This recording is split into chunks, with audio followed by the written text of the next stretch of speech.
The separation of money and state is the most important change to society ever. Why? Let's rewind the clock and find out.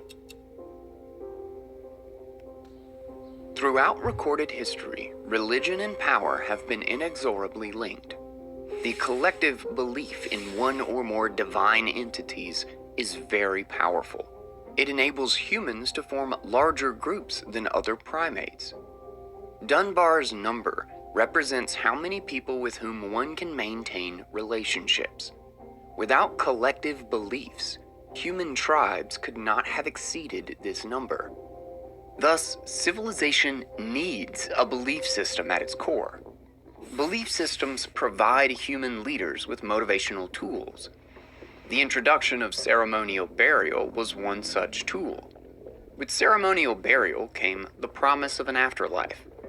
This tool enabled tribal leaders to start wars with other tribes. Other primates fight each other too, of course, but outright war is a different thing. War has a supposed purpose for the collective. Despots could now trick their subjects with the promise of a better life after this one. This gave them immense power, since they could now rally armies to further their causes. It enabled them to form nation-states, controlled territories with loyal citizens living in fear of the armed forces.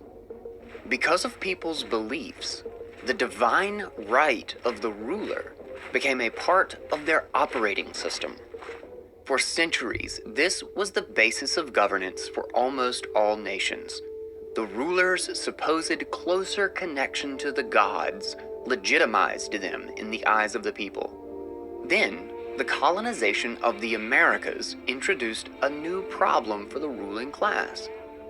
People from different religious backgrounds needed to band together in the new states.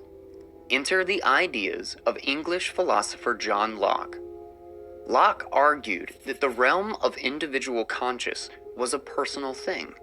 Thus, the liberty of conscience had to remain protected from any government authority. Locke's ideas had a huge influence on America's founding fathers. Religious tolerance became the norm in the New World.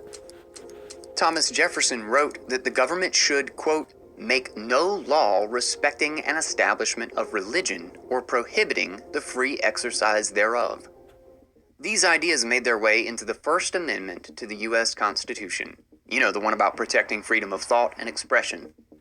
Similar developments were happening throughout Europe. Today, almost all Western democracies call themselves secular states. Freedom of thought propelled humanity forward in unprecedented ways. Claiming that the Earth revolved around the sun wasn't a crime anymore. The dogmatic thinking of the Church was no longer a burden on scientific progress. The ideas of the Enlightenment had finally emerged victorious. Humanity had abandoned superstition. The elites could no longer fool people into submission with their lies. Or could they? The institutions of the church and the state were no longer dependent on each other, true, but religious traditions were still dictating how these states operated. The Gregorian calendar remained in use, and Sundays remained somewhat sacred. So did Christian holidays like Christmas and Easter. Ceremonial burial is everywhere. An alien would most likely find the practice very odd. But most important of all, the belief in the state itself remained. For what maintains the state, if not religious belief? What gives one man the right to govern another? Aren't these notions mere remnants of an antiquated belief system? Some of us think that they are. Some of us see no difference between the allegiance to God and the justification of a government. The most powerful tool of lulling people into a specific set of beliefs that exist today is money. With the introduction of fiat currencies came a new way of controlling populations, new methods to keep them enslaved. The central bank proved to be a much more powerful entity than the church could ever be. The thought of a better life after this one could make regular people do atrocious things to each other. The thought of a better life here and now could make people do atrocious things to themselves. It enslaved them in perpetuous work, as they all strived to become rich, an impossible goal for most people. As long as there are money printers, there can be no freedom of expression. Money is the tool we use to express value to each other. Whoever controls the money supply controls the world. The words, quote, "In God we trust," printed on every dollar bill in existence, gives a clue to how fooled we've been. We're not secular. We still belong to a cult. The emperors are still naked. There's still no such thing as divine right.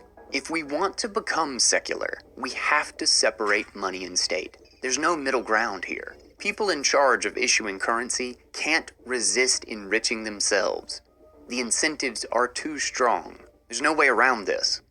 But since 2009, we have had Bitcoin, a beacon of hope in an otherwise dark world, a peaceful way of disarming the sociopaths, a way of making violence a lot less effective. If you want your mind to be free, rid yourself of all appeals to authority. Take control of your destiny. Emancipate yourself. Don't let anyone dictate the course of your life. Amen. The separation of money and